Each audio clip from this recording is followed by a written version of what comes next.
Thank you, Mr. Mahajan, for that brief introduction. It is great that you have laid down the issue with which we started this deliberation on how to design this program. Let me welcome again, once again, on behalf of the India Energy Forum, Dr. Vyas, who, when I talked to him on phone, he was so forthcoming and so cooperative to agree to come to us. And then when this problem that he has a meeting just after this with the Prime Minister's task force of secretaries, he again accommodated on the program, and we suggested that could we prepone this program by an hour so that he could be there with us for his inaugural address. Let me also welcome other speakers, Dr. Grover, we have Dr. Kakotkar and Dr. Sharma again. He agreed to be because he, in the first instance, was having some other engagement at the time. And I also spoke to the chairman of NTPC, Mr. Deep Singh. He also agreed to come over and discuss for about 10-15 minutes his perception about how we should go about it. The most important thing was that we have done in the last 1 year about 21, 22 programs. 3 we have done on nuclear. This time we wanted to focus as to how we should accelerate the growth of nuclear power. I must compliment right in the beginning our great scientists and nuclear engineers who have done it. We are one of the 32 countries in the world.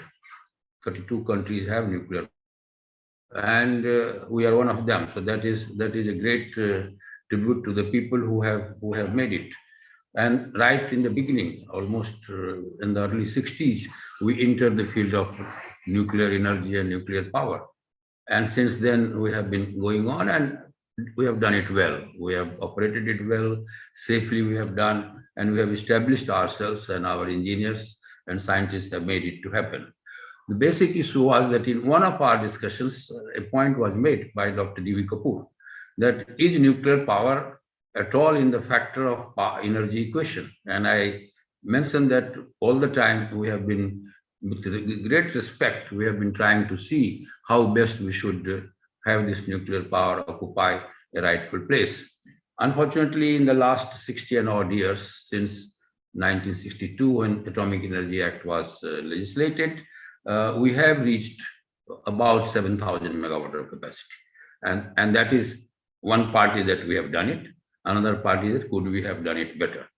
So that's the point that we deliberated, and we said today's program should focus. And that's why even in designing the title of the program, accelerating the growth of nuclear power towards an optimum approach to net zero carbon, that is the thing that we discussed, that let us focus on what it is that will make it to grow faster than it has happened in the we've been concerned.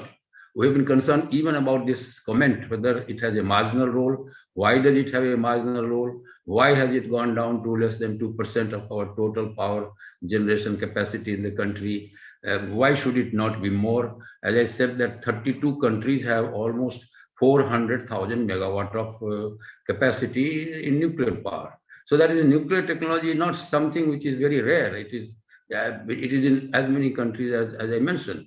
And then almost 10% of power generated in the world is from nuclear group. So I think, and we are about a little more than 2% in terms of power, less than 2% in terms of capacity. So I think today's emphasis is on that. And therefore we need to discuss that what it will make. Firstly, why is it that we could have done better and we have done only 7,000 megawatts so far? That is one issue. And second is what best we can do in the future. So that is the direction. I mean, technologies are known. It has been established within India, outside India. There are a large number of manufacturers, and our own scientists and engineers are so competent. We should be proud of them. We have done it. Then is it something which is holding at the policy level? Is it something holding at some other level? Those are the issues which we need to discuss and see how best we can. I mean, it could be legislation, it could be policy, which will maybe standing in the way. It could be finance, which could be standing in the way. It could be project management itself, which could have an issue. It may be public resistance or public response to this issue. Of course, that is also an issue. and it could be fuel. And the first program that just now Dr. Grover said, I am so much happy because I was not fully aware that we are so much comfortable about availability of fuel, because this is one of the issues which we used to discuss in early, I mean, in the first decade when I was there and Dr. Kakotkar, and we were saying why plant load factor of nuclear power station is not coming up. And that time we were struggling about uranium being less in our and struggling about and now I'm very happy to see Dr. Grover saying that if we expand and we expand at a faster rate, availability of nuclear fuel would not be an issue because of the agreements, etc. And I think Dr. Kakotkar's contribution in those agreements were great. Atomic Energy Act is as old as 1962. And just before coming here, I knew about it. I had read then also when we were interacting regularly with Dr. Kakotkar. But then it provided right in 1962 that government of India can do on its own or can set up companies under government as government companies and create authorities which could develop power projects. And so it did. It set up 1962 it was. In 1987, an amendment was made in which he said that either on its own or through government companies. And therefore, Nuclear Power Corporation was born. I'm happy to say that it is a coincidence that when this company was born, at that time I was in a committee and I visited almost half a dozen times that temporary office of Nuclear Power Corporation on what should be the structure of this company, what should be the delegation of power, what should be the policies, initial structuring of that policy. I am so happy that this company has grown and has been able to construct, operate a number of power stations. So the thing that we are discussing today, how do we go beyond? How do we go beyond? So legislation, according to me, has not been an issue. Policy there could be, in the sense that could we have thought of a bit more than Nuclear Power Corporation? Could we have thought of having more such companies? Could we have thought of joint venture companies? This was all possible under the government dispensation. And I and Dr. Kakotkar even drafted a small amendment to that, I think 2004 or 5, that could we also have PPP, private power participation. It did not go further because then the preoccupation became different, the nuclear supplier group agreement, and then later on Fukushima, your disaster in Japan, and all these things put together have delayed the whole matter.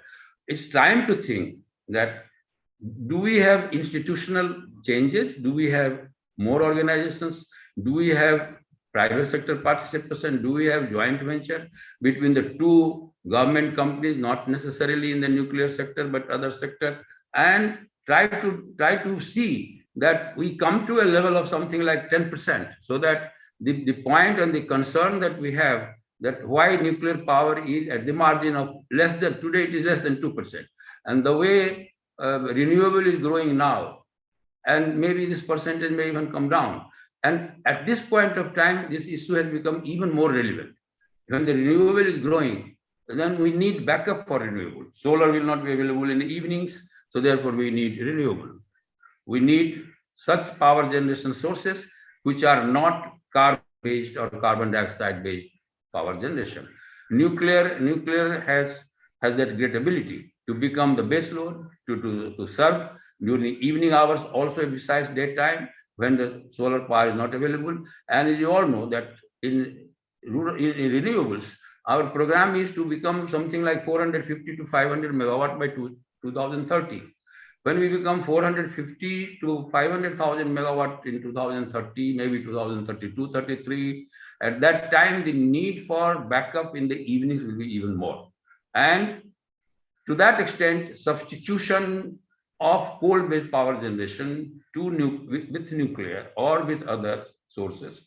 We're trying wind, we are trying hydrogen, we are trying various sources. That is the issue these days in energy group we are discussing at the country level and elsewhere. How does India address the issue of massive expansion of renewable when solar is not available? Wind partly takes care, but it doesn't fully take care of it. So I think when we become something like in 2030, something like 800,000 megawatt. Today we have close to 400,000 megawatt, and as I mentioned, we have nuclear about 7,000 megawatt. No, that is 1.7 or 1.8%. By 2030, does it improve? Does it go to something like 3%? When 2040, we become something like 1,500, not 800, 1,500,000 megawatt. That means 1,500 gigawatt. 1,500 gigawatt when we have in 2040, does nuclear become at least 5%, which means almost 75,000 megawatt. Now, that's the type of plan which, I'm not trying to be very ambitious about it, but I was thinking that about 30,000 25 to 30,000 megawatt in between by 2030, and something like 75,000 megawatt by year 2040 is a plan considering the fact that availability of fuel, I go by what Dr. Grover said, may not be an issue. Now, if that is the case, and if law is not standing the way, a little bit of tweaking of law can definitely be done. And law cannot be allowed to stand in the way of something which is so essential for the economy, which is so essential for the climate change to be addressed. So, it's not that the law we do. After all, in power, we were living with 1948 Electricity Supply Act, and we changed the whole act. It had a new act, not an amendment, had a whole new act. And finally, we have seen the benefit of that with all sorts of participations. We are today almost 400,000 megawatt.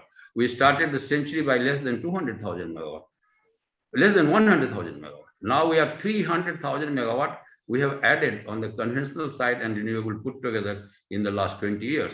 So obviously, legal changes if required, and I don't think that should be a problem. So policy changes, legal changes, resistance of public, I would say that resistance by and large had been, and when we talked of very large power stations in concentrated certain locations, Dr. Kakodkar was mentioning the other day, we have now new models of smaller and medium sizes.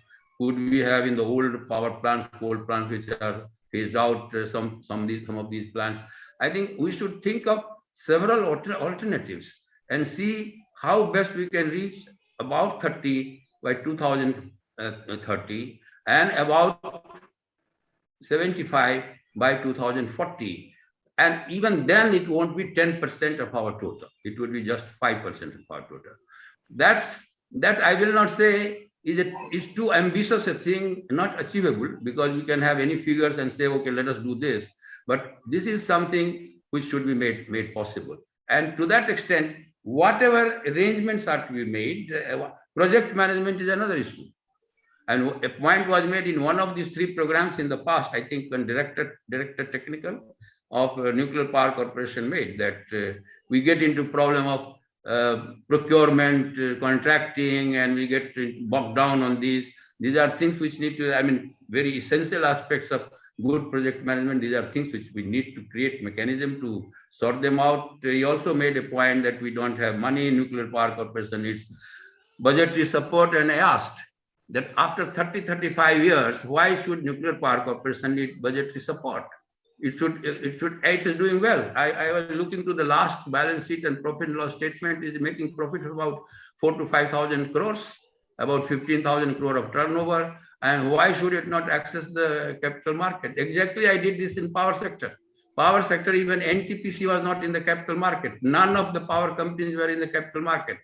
For the 11th plan, I said, I don't need any budgetary support from the government. Even the smallest of the hydropower project companies, we said they will access the capital market. So I think these companies are doing well. There are various means. There are people who can invest. There are invested financial institutions within India and outside. So I think these are not the things which are not doable. So I think these are some of the issues which I wanted to generate as a discussion. Not too many things about I know that technology has established in the world. Otherwise, we wouldn't have had 400,000 megawatt of nuclear power. Let us devote our attention on how best we go toward achieving these targets. As with these words, I will again come back when we have the question answer, and then I will try to summarize and try to put my own views as well. Thanks a lot once again, Vyasa, for agreeing to come. Thanks a lot.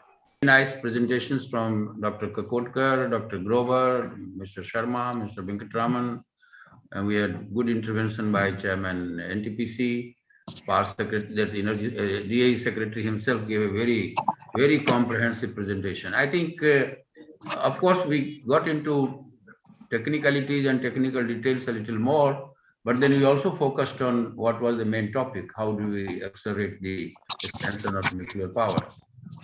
In fact, what I got from both the Secretary DAE as well as the Chairman Nuclear Power Corporation, that the projects which are under construction are likely to yield to something like cumulative capacity of 22,500 megawatt by 2030. And that is as compared to what I had projected. By 2030, if we become, let's say, about 800 gigawatt of capacity, that again comes very much closer to about 3-4%. And then I had projected that by 2040, if we get 75 gigawatt of solar, that again will be something like 5%. So we still remain at 5%, although global average is about 10%. Nuclear power is about 10% of the total power that is going into the system. So I think it's not a very optimistic program that the government or we have done. And it is there that we had suggested whether we could have institutional arrangements of types which we have followed so far. Of course, Dr. Sharma gave some hints that he had JV with, I think, NTPC or some other power corporation, they can come forward. There should be no difficulty in amending the act as well if it can help solve the problem of nuclear power capacity become higher than what we have. So I think that was the main topic. We have the issue of finance. I think climate finance, whether somebody will subsidize finance, are the issues which become very large issue and then we remain stuck up. Government budgetary support also becomes an issue, and it is there where I had suggested whether Nuclear Power Corporation is a fit candidate, and according to me, it is eminently fit to access the capital market. Having arrangement with NTPC will provide further support financing. There will be other corporations which can have JV. There could be private sector participation. So, are we to say that nuclear power expansion will remain captive to this view that whether we go beyond government companies or beyond joint venture, or we need to get away from this? That is the main issue. I think this discussion, this debate, we will continue. We will continue with DAE. We will continue with government as a whole.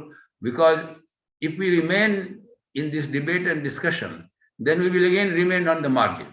I mean, the pitiful condition is that it is remain marginalized. Now it has gone below 2%. And that is the point which had been raised. I think sustainability, issue of environment friendly, issue of carbon not being there, these are all settled issues. Nobody is questioning whether nuclear power is a carbon-free power generation or not. That's not the issue. Nobody is questioning. We are proud of our engineers and scientists in nuclear power setup. They have done excellently good job, as you rightly said, 94%, 95%, something like 500 days or 600 days of continuous operation. Dr. Sharma, you said in one unit. I mean, these are things which we should be proud of. But in spite of having all this talented set of people that we have, and in spite of their having done so much good work, why is it that we are becoming captives of to some fixed policy and fixed approach, that we don't want to go beyond the institutional arrangement that we have?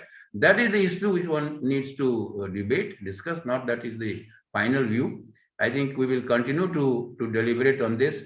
Somewhere we will be very happy that even by 2040, if we cross 5% of the total, one would like this to be 10% of the total capacity in the country. But if we cross 5%, it seems difficult. 2030, it is definitely difficult if we get 22,500 megawatt only. But let's all try. Let's put our heads together. We will continue to have policy advocacy on this, generate consensus around this. I don't think resistance is a big issue. One side issue came, and there is not two side issue, because small and medium reactors came on discussion in some of the conferences on nuclear.